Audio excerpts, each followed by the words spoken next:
hoje falaremos sobre o custeio por absorção. O custeio por absorção consiste na apropriação ou distribuição de todos os custos do processo de produção, sendo eles custos diretos, indiretos, fixos ou variáveis, ou seja, desconsidera as despesas para o cálculo dos custos do produto. Vale ressaltar que esse método é o único aceito pela legislação fiscal e também atende os princípios fundamentais da contabilidade, em que todos os custos de produção são alocados aos produtos com a finalidade de determinar os custos dos produtos. Para calcular o custo do produto utilizando o método de custeio por absorção, montamos um esquema básico, que consiste em: primeiro, separar o que é custo e despesa. Nesse passo, devemos identificar o que são custos e despesas e para isso devemos saber um pouco de cada um. Os custos podem ser diretos e indiretos. Custos diretos são aqueles que são aplicados diretamente na produção do produto. Por isso, na hora de identificar, eles são bem mais explícitos, evidentes e mais fáceis de distribuir nos produtos. São exemplos de custos diretos: a matéria-prima e a mão de obra direta.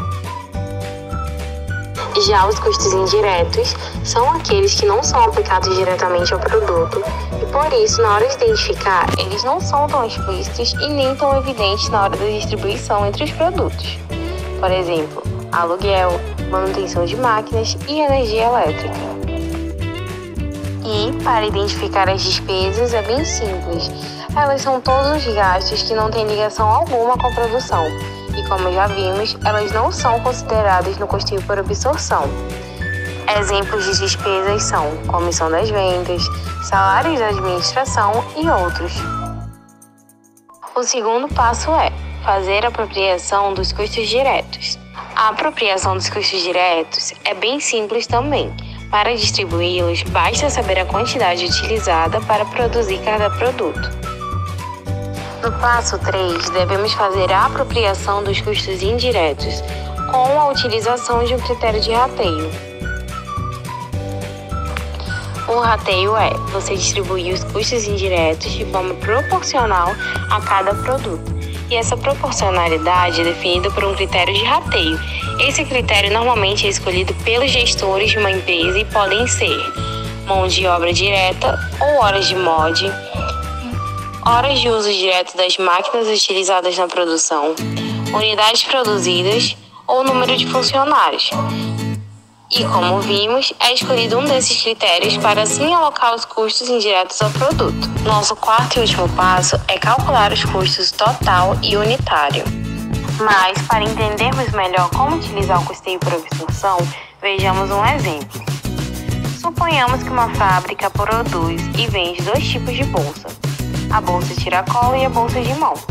A fábrica teve os seguintes gastos no mês de agosto: 40 mil com matéria-prima, 10 mil com mão de obra direta, 12 mil com salários de administração, 4 mil com comissão de vendas, 6 mil com aluguel e 2 mil com energia elétrica. Os gestores da empresa definiram como critério de rateio para os custos indiretos as unidades produzidas. Neste mês, foram produzidos 3 mil unidades de bolsa tiracolo e 2 mil unidades da bolsa de mão. Seguindo o nosso passo a passo, vemos que o primeiro passo é separar os custos das despesas. Então vamos lá. Após a separação, identificamos quais foram os custos e despesas da empresa no mês. Sendo assim, temos, primeiro, matéria-prima, que é um custo necessário para a produção. Segundo, mão de obra direta, que também é um custo necessário para a produção. Terceiro, salários da administração. Não está ligado diretamente à produção, nesse caso se torna uma despesa. Quarto, comissão de vendas, que é uma despesa, pois são gastos referentes às vendas do produto e não baseados na produção deles. Quinto, aluguel, que é um custo, pois o aluguel do prédio da fábrica é necessário para a produção do produto. Sexto, energia elétrica. Também é um custo, pois ela é extremamente necessária para a produção das bolsas. Fazendo essa separação, o nosso custo de despesa fica dividido da seguinte forma: Então, já que fizemos essa segregação, vamos separar os custos diretos e indiretos. Primeiro, matéria-prima. Ela serve para a confecção do produto, estando diretamente ligada a ele, sendo assim, é um custo direto.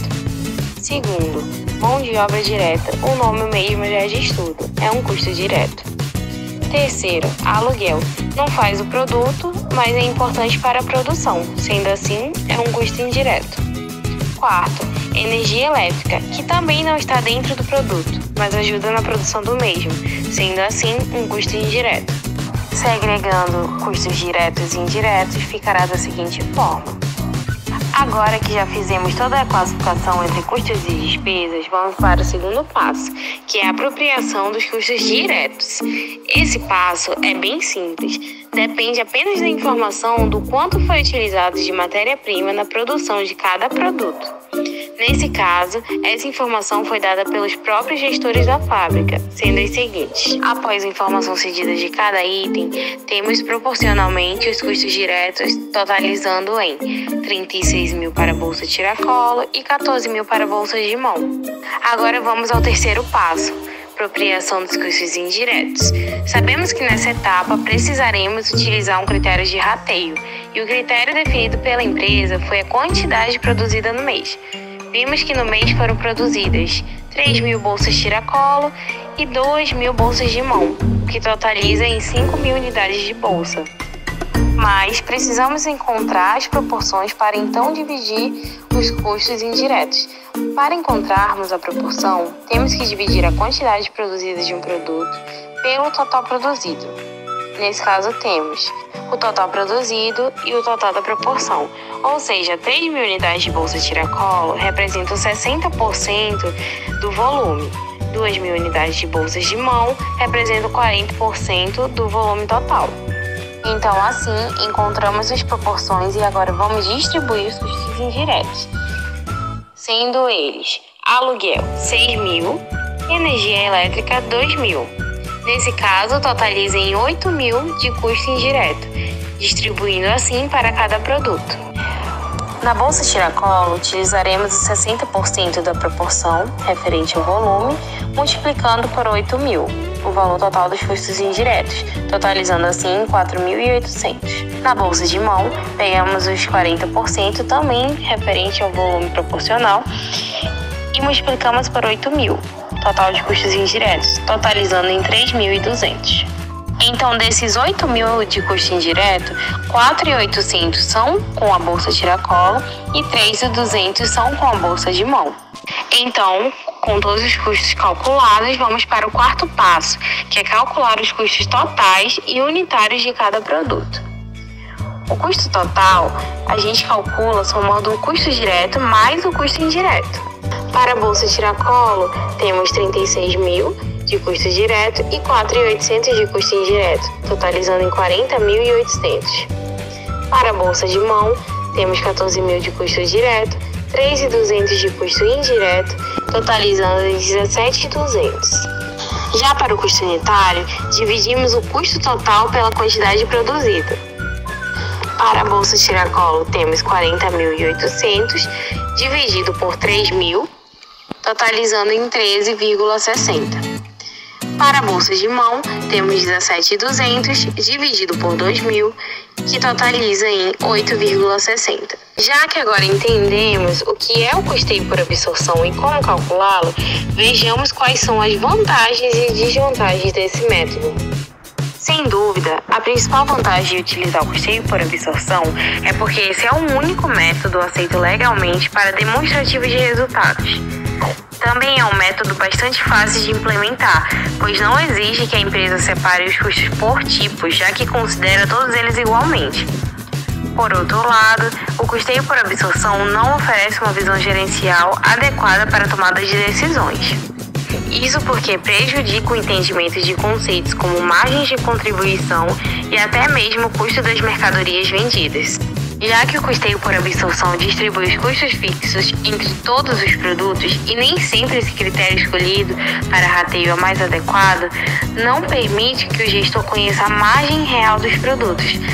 Além disso, o custo de um produto pode ser impactado pela redução de produção de outro, já que o custo fixo depende do volume e da capacidade da produção da empresa. Concluímos então que o custeio por absorção é um método de custeio que toda empresa que atende às exigências legais utiliza, pois é o único método reconhecido pela legislação brasileira. Entretanto, para conseguir atender a todas as necessidades da empresa, é possível também utilizar outro método de custeio, uma variável, para dessa forma atender às necessidades gerenciais da empresa.